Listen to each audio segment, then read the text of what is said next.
هم د لر دی هم د بر دی یو سړی هم د لر دی هم د بر دی یو سړی ما ته ډېر زیات معتبر دی یو سړی او د افغان ملت په ننګ باندې ولاړ دی د افغان ملت په ننګ باندې ولاړ دی د منظور پښتون عسکر دی یو سړی چې دا په نظره شکرانه په اور پسې شه تر مطلبه یارانه په اور پسې شه لوپټه چې د ناموس یې په سر نه وي مړه داسې پښتانه او چې ډکېږي همیشه زمونږ په وینو ملکه ستا د خزانه او چې د حق په ځای کې پاتې چوپه خوله شي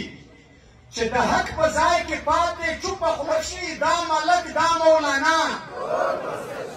چې د حق په ځای کې پاتې چوپه خوله شي دا ملک دا مولانا او میخواران چې ترېنه وچې شونډې ګرځي ساقي ستا د میخانه او ګیلمنه چې نګار درڅخه لاړو ماړه ړنګه شه دنیا دا یو نظم زر کیای د مشر خبرې کوله به غړی دی چې مونږ به تر څو پورې د یو بل جنازې اخلو مونږ به تر څو پورې د یو بل جنازې اخلو په پښتونخوا وطن کې هره ورځ لاشونه وینم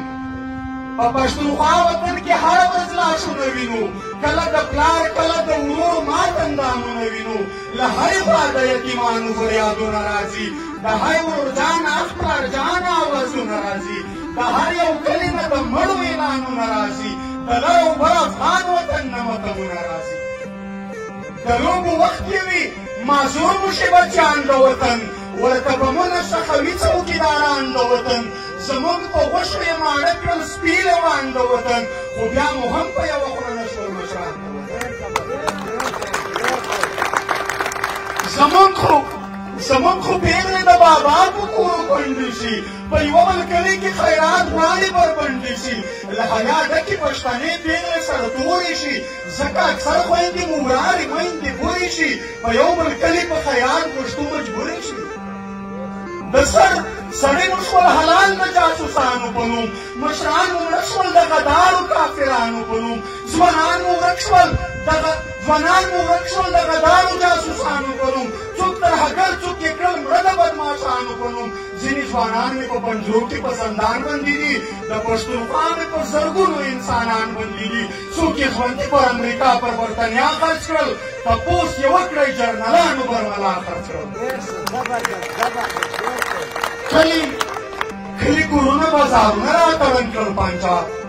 ټول تاریخي خوندي ځایونه راتړن کړل پنجا ښوونځي لیسې او مکتبونه راتړن کړل پنجا ګرده نړۍ کې یې په نوم د ترهګر بدنام کړو استاد شاګرد ملا امي هم یې کم سره بدنام کړو زمونږ په وینو یې خپل ځان ته بلډینګونه جوړ کړل ځان ته یې کوز پر تور لاهور کې محلونه جوړ کړل 83 کاله چې غلام یې له پښتون جوړ کړی د منډیې د خلص نیلام یې له پښتون جوړ کړی موږ یې بس تش د ملک په نوم په رایې لا غلط یو ډېر پښتانه یې په د شنه سپینه جنډا غلط یو څوک یې په پاک سرزمین څوک یې په دا غلط یو دغه دوه مخې ریاست موږ په بیا غلط یو خو نور خو بس دی پښتنو ځانونه وپېژنئ ای مېړنو ای ننګیانو ځانونه وپېژنئ ای د غفلت په خوبونو ځانونه وپېژنئ د تور دښمن د دې دوه مخې پالیسۍ په خلاف راځئ چې یو شو د بندګۍ په خلاف د دې دښمن شعر د دښمنې راویې په خلاف پر موږ او تاسې باندې کلک سپین بغاوت فرض دی په دې محکوم وطن کې غږ د افغانیت فرض دی په لر او بر وطن کې ټینګ ملي وحدت فرض دی دا کار په موږ لکه پنځوخته عبادت فرض دی د دې غلام ابن غلام نه ازادي اخلو راځئ د سره مرتبه خپلواکي اخلو د ازادۍ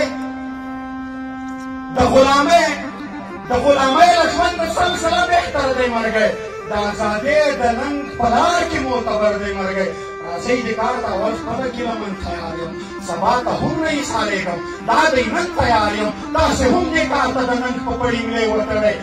صرف په خوله نه نقدې ارادې وتړئ زی په لاسو کې د خپلواک وطن جنډې اخلو موږ به تر څو پورې د یو بل جنازې اخلو موږ به تر څو پورې د یو بل جنازې اخلو موږ به تر څو پورې د یو بل جنازې اخلو په آخري بیت مشر ته دا ډېرې